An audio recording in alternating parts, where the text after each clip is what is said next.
आसावरी काकडे यांनी लिहिलेली सुंदर कविता। तुझ्याशी वाद करताना आताशा माझा आवाज तितकासा चढलेला नसतो आणि तुझी प्रतिक्रियाही झोंबण्या इतकी तिखट नसते। तुझ्या मागोमाग निमूटपणी येताना मी फारशी खळखळ करत नाही, पण कधीतरी मी यायचं नाकारलंस तर तूही हट्ट धरत नाहीस।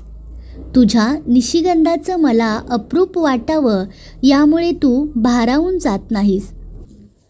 निमी लावलेल्या गुलाबाची मला हवी तशी दखल तू घेतली नाहीस तरी मीही हळवी होत नाही।